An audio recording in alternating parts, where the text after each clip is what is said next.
Dwayne Stacy. I've been teaching at the Kahnawake Survival School, and we now have an intro to archaeology. This is the first year. These are grade 11 students. We started off at the school doing some practice runs, and now we're out here trying it and where we can find actual artifacts and more interesting stuff. We've been poking around for a while with McGill, and we're trying to groom these guys so they have a little bit of knowledge and gain an interest so that later on, if they want to go into this, they'll be kind of introduced to everything they need. Okay, right now in Kahnawake, there is no real rules for archaeology. People tend to dig things up without knowing what they're doing. The building that we're standing next to is an example. This is a 1730 building, and it's really in need of repairs. And maybe we find something while we're doing our practice digs that makes somebody want to keep it. So Kahnawake needs to work on the archaeology, and the council has started it in the last 2 years, and they're doing a pretty good job right now.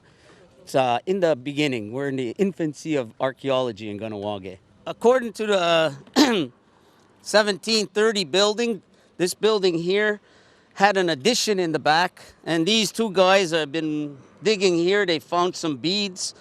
They found a cow bone, and right in this area where that guy has his trowel, that's a pathway. That we think is the original pathway, so we know the door should be in this area. And we got this big stonework here, and I'm pretty sure this is where the shed was for the house. This actually might be where they slaughtered the animals, in this area of the yard. So we're going to keep digging in this part. Hopefully we find another bone that can confirm this. On the other end, we have part of the back wall. This part of the back wall goes along, and we think it connects over to that spot over there, so that we have two parts of the wall already started. We aren't going to go much deeper than this. They're going to try to dig to the bottom of this wall. They're going to start doing that wall, and we're going to confirm the size of this building out here. And they got the pathway. So we're doing pretty good right now.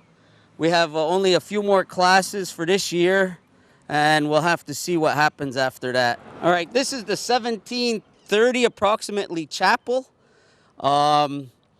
It's really important because in the history, if you look this up, the Patriots from Shadigi actually attacked Kahnawake, and they were captured here, and they were turned over to the British. Above this window part, there's actually a door lintel facing east. So this piece right up here was probably the main door of the church.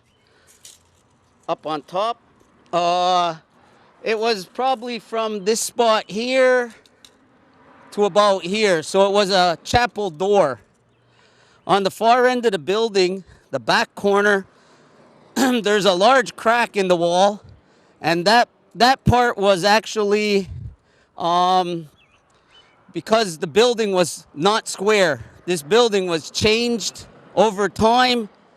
They squared off the corners. If we look right at the end of the building, you can see where this building changed size. This piece right here, this corner was not here at one time. It was added on. These stones right here, if you look inside the crack, you'll notice that they're 45. All these stones are 45-degree angles. So this corner was actually not here, and on the back side, there's the same thing. So that was the chapel at one time. The wall is in a little bit of disrepair. It's got a large crack across the top. But because of the historic value of this building, maybe some people should look into saving it. And so over time, I hope things get done in that area.